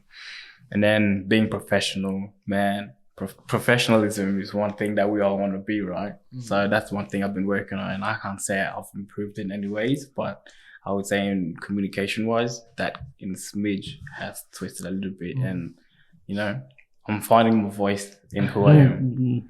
So, yeah, just wanted to say thank you for bringing that up, boys. For sure, man. Thanks for sharing that, man. Yeah, thanks for sharing. You know, people could learn from our experiences, potentially, right? That's why we share our stories. Obviously, we don't share everything, right? We only share what we've feel as comfortable. But going back to Gerald's question about how often do you have that conversation? Well, it depends in what context of that conversation. Are you talking about the deep discussion, or is it? I guess that deep discussion. Yeah. Well, sometimes I guess, I haven't been in my relationship long, but we have a lot of deep discussions. We have a lot of times where we just talk a lot. We just spend quality time together. And sometimes it's just like thinking of the future and thinking, we're just dream building, right? Mm. And sometimes through the events of things happening, you add on to the values. Just through those experiences. We were like, because of this event, we realized, okay, this needs to be in our values now. So we added on. And then when we had that deep discussion early on, it was pretty early on, maybe a couple of weeks in, about like our values and stuff like that. I think it's necessary. It's good to have it as often and as regular as possible, but it's just something you have to set aside, right? Like a good idea is like a business structure, I would say, is a pretty good idea. We have our quarterly OKRs, right? That's pretty similar to a relationship. Hey, where's this relationship going? Or how is our relationship doing right now? Where can we improve on? Where do we want to go? Being accountable, yeah. Yeah, being accountable. It's not like we have a weekly accountability, right, to each other. It's what we choose, what we want to do. Like for me, one thing I tell her is, I want to earn her love every day, because every day is new, right? Yes, I may have earned your love yesterday, but it doesn't give me the right to just be like, hey, because I did this for you yesterday, I can do this. Every day is new. Isn't that what it means to be in the present moment? Why are you looking back on the past, what you did before? It's like what people have done in their life when they're so accomplished in what they've done before. They always look back on the past. All right, cool, man. Like, that's a great story. What's next? What's the future? Where are you going? Right? That's the conversations we care about. Even with our relationship, it's, all right, what's next? We reflect on what's happened, but then we look forward to the future, right? Like that saying I say is, look back on the past and then look forward for the future, but always remain and embrace the present moment. And it's just, how can you renew that every day? How can you earn that love every day, right? How can you show that love? And if something happens, maybe potentially you could be like, hey, I think we need to have a conversation and just reflect. Let's review. Where have I, not been a loving partner? Where can I improve? Or sometimes it could be just reviewing your love language again. Or maybe has my love language changed? And sometimes it does. Sometimes something goes more and then something goes less. And it's through those experiences you learn, okay, maybe this is how I can be more loving. Right? So it's, I guess, that's a good guideline. A quarterly, hey, can we have a sit down and just like talk about our relationship? Right? This sounds like a relationship counselor. But as I said before, we only talk from our experiences, what we believe could potentially help people's relationships, right? It's not like we know everything. We're not going to be like, hey, if you do this, you're going to have a healthy relationship. No, it's just being, hey, from what I've experienced, what we've experienced, this has worked so far. And sometimes that might adjust. We could have this conversation 2 months from now, a year from now, and things can potentially change, right? Definitely. It's just like adapting, adjusting, and then you just keep pushing forward. What's your North Star? Are we getting closer to our North Star? No. Did we change courses potentially? All right, how do we get back on track? And it's just, and even it could be just spending time together and just through the conversations, it just happens, right? Like one thing I noticed with my partner, I haven't been on Netflix as much as I used to be. And even when we're together, like the TV is like hardly ever on. We're just talking. We're just discussing stuff. or we're just doing stuff, right? Yeah. But yeah, like, you know, playing games, washing the dishes, you know, snuggling in bed, spending time together, right? I'm a Christian man. Hey, don't judge me, man. No, none of that before marriage. How dare you? Don't look at me like that. See, I don't have a kid, right? But that's what I'm saying. It's when we say be present, and I have to do this too. It's a reminder from me. Like, be present. Like, where are you right now? Who's in front of you? Right? Who are you with? Like, I'm with the boys right now. And I appreciate you. Like, I love spending time with you guys. I love hearing your stories and your perspectives on life. It's just coming back to like when you're with your partner, like, you know, how can you make those moments last? And imagine if this was your last moment, like, is it gonna be a moment to remember? Is it gonna be a moment you're gonna be happy with? If something happens to you, are you gonna be happy the way you left it? Right? It's removing the ego again. We always want to be right. We always want to be the person that is correct. But sometimes we just have to hold our tongue and just let it happen. Right? Letting go. Letting the ego go. We can't always be right. We can't always be the hero, right? Sometimes we have to be the villain. Sometimes we do something that they can experience to be the hero.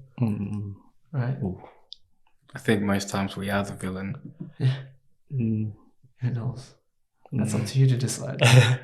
Or is that by you becoming the villain that you become the hero? That's what it is. Reverse, you know. But yeah, I guess we're just gonna get into a loop here now. Like, but then we can be like this and like that. But he knows me too well. I know you too well, man. I'm just gonna get you back on track, pull you out of that loop, and, you know, come back here. But yeah, like, what do you think? What do you guys think about that question? Like, how often do you think you would be a good amount to have this conversation? Like, do you ever have this conversation, right? Yeah, I guess the reason why I asked that question is because when I noticed that when I'm having like a conversation with like Yuka, those values change when certain circumstances happen. So we'll like something, you know, I don't know, something to do with, I don't know, my own health or something like that. And I'll be like, okay, it's changed a little bit. We're gonna have to have this discussion. You know, what do we do now? What's the next step? And I guess, do you kind of wait for something to happen, or do you just have that initial conversation like a much more earlier than that? That's a good question. That's urgency, right? It comes down to urgency because most times you don't really, like, you know, address the elephant in the room until it's grown a little bigger than it should have. So I would say it really depends on where you are. Like you said, depending on the circumstances, right? Most times you don't know that this is what's happening. So either the other person sees it and actually gives you a little bit of a tip. It's like, hey, look, I noticed this is happening a lot. Maybe we should talk over it. Or maybe you notice yourself, it's like, this person is kind of acting different when, you know, I bring this certain topic up. Maybe I should speak differently, you know? So that could be something you could address at an earlier stage, or it could be something that you have to wait for. But most times when you wait, you don't know. It's a massive amount of things to deal with. So it's hard to deal with, but if I was to say, I would say you should probably try to deal with it on a daily basis. So if it's a weekly, monthly type of thing, I would say deal with it. You have to deal with it. Both of you guys come as one, you know, just unite, just bring everything out at once and have an understanding, you know, just having that respect for one another and just be like, okay, look, I understand where you are. I know you understand where I'm at. What can we do together to improve both where we are at, you know? Well, I think it's better to have prevention than the cure. Correct. Right. Yes. And obviously sometimes you can't know until it happens. But we can always do our best to prevent those things, like eating healthier, exercising, or having those communications, those conversations before they happen.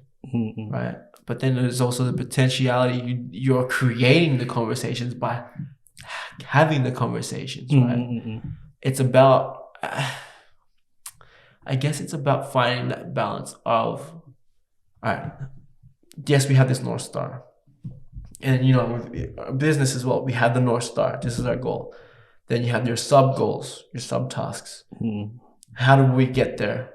Let's say your North Star is, I want to have a family. I want to live a long life. What do you have to do to live a long life? All right, I reckon I got a question for both of you. Okay, just before that, so unfortunately we had a rookie mistake and our SD card got full, so we missed a big chunk of content. So, but it's getting late, so we'll try to close this out soon. But yes, Richard said he had a question for us. What is your question? Well, the whole topic tonight was actually a relationship, right? So, being in that topic, it just made me question. In my reflections, I realized how we became friends. Now I want to know about you two. How did you two become friends? And how have you guys actually sustained this long relationship between one another? And it kind of aligns with everything else, right? Because if you can maintain a relationship with one specific person, you can also do the same with various of other people. So how have you guys maintained that? And how do you think you guys can also inflict the same thing to others? Meaning you can make friends with everybody that comes across your path. Good question. Good question. Do you wanna? Sure, I'll go do this. Like we've known each other since like childhood, pretty much. We were in the same church, grew up in the same church, and we hang out with. I only got like close to you and the boys pretty recent, like 2018, I'd say. That's when I started getting close to the boys, because I was still a young kid. Like I wasn't, hanging out with them. And then as I got older, obviously I was able to get closer with them. And I guess how we built that relationship was initially through the difficult times. We were able to find support in each other. But I want to go back to a discussion I had with my partner, and we were discussing about friendships as well. And looking back on our friendship groups now, and for me, my friendship group now is very small. I have a small circle that I know I can trust and really call truly like family and friends.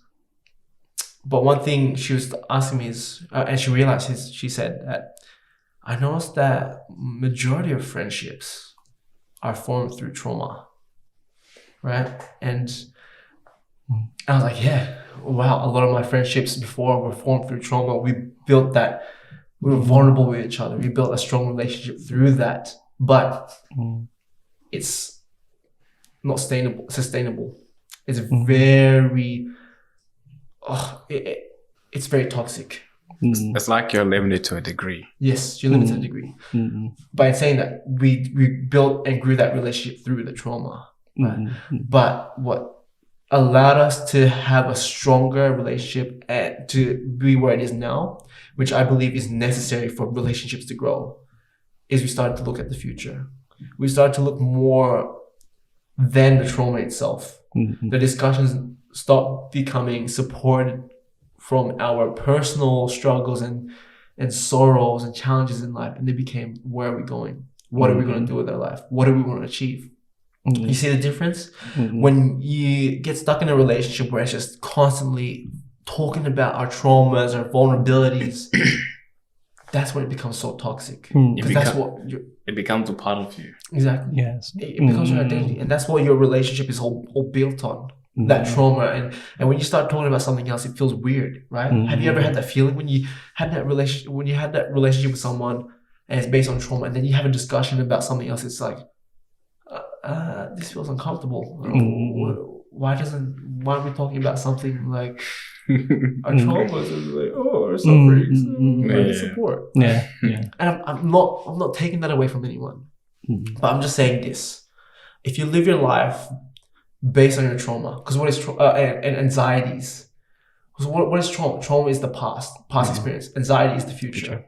If your identity is stuck on that trauma, and you don't move past that, your whole life is going to be built upon that. And it's, if someone in that group ends up moving past that and you're still stuck there, that's gonna ruin it. That's gonna hurt you even more. So what happened with Gerald and I is, yes, we built our relationship on that trauma, but we realized we can't stay here. We can do something more. We can do something greater. And it's, when you have that relationship, you don't have to do something together. It's just realizing, oh, you want to go here. All right, how can I be that supportive friend? You want to be better. Oh, how can I be that supportive friend? And oftentimes, yeah, you will come back, right? You will come back to those times when you move back to those traumas. But it's about understanding when that happens.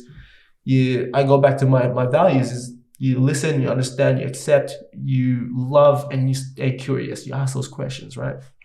And that's helped me to reflecting on those values, to use it in almost everything in life. So you can't attach your identity to those things, that trauma, that relationship that you built on, because for something to grow and to become better, you need to change. Right? That relationship needs to change, and for it to change, you yourself need to change, and the other person in that part needs to change. Yeah, I guess that's how we built a relationship, because we know we can support each other because we've been through the tough shit. But we're going somewhere else. We're looking forward to something greater. Exactly. Yeah, it's having that moment where we like, okay, we've because when we went through that, we were able to support each other, grow that connection deeper. But then what after that? We can't just keep talking about our traumas to each other. Just like, okay, well, that's why I guess that this brand has helped us as well, because, okay, what are we going to do with this brand? Well, we know we can build something from this, help other people. Yeah. And, how are we going to do it? We're going to do it together. Yeah. So that's one way to go, right? That's one way to go. That's what we do. One man can change the world, but two can make a lot of difference. Many can make a difference. Right. Starts off with one. That's it, man. But that's a great question. I love it. It's so crazy how sometimes the conversations you have previously, they just pop out. I'm like, oh wow, like I just had this conversation. It's so crazy. Like just life and the universe just sometimes it just knows what you need. And you just have to have the open ear to listen. Like what Ponch said, you have to have the open ear to listen to what the world is trying to tell you. The crazy thing as well is about our relationship is that we probably wouldn't be in the same, because I'm much more older than him actually. So like the age difference is a big difference. And so normally you wouldn't see like this. Like, what is that going on? But I don't know, we just had that instant connection with each other as well. So, isn't that really that matters? Just the connection. Just yes, 100%. Yeah, the age never was a thing. Wow, I love it. I love it. I enjoy it. It's a pleasure to see you both in the same room. I appreciate you, man. You coming here and sharing your story. Amazing story. And I know you have so much more to share. I know that mine is like no. Honestly, mine is just like shh. I want to listen to what they have to say. But now people want to listen to what you have to say. They've heard us. They're probably like, oh man, these guys again. Let's listen to Richard. They haven't heard enough, honestly. There's so much to be revealed. There's always more. Like the best is yet to come. The best is yet to come. All right, let's take this baby into landing. Let's close this out. 3 questions. What are you grateful for? What have you realized? And what is the question you want to ask yourself or the viewers? I'm grateful for family. Yeah. What have I realized is sometimes doing it alone isn't really the best choice to make. Yes. And one question I ask the viewers is, what are you trying to change that you've done in the past? Or what are you trying to change that you didn't do well in yesterday? Because today you're doing something, but yesterday you did something. Yeah. I love it. That's awesome. That's awesome, man. Thank you, Richard, for taking the time to join us in our podcast. Thank you for sharing your story and being vulnerable with us. We really appreciate that, and we thank you. Thank you so much for sharing it with us and everyone who's listening. We hope that they can find value through your story and our stories, and we can only hope to do our part to bring value to the world. All right. So thank you guys for listening. We really appreciate all the support and love that you give us. And as we always say, always take care, always stay safe, and always get up. Peace. Okiru.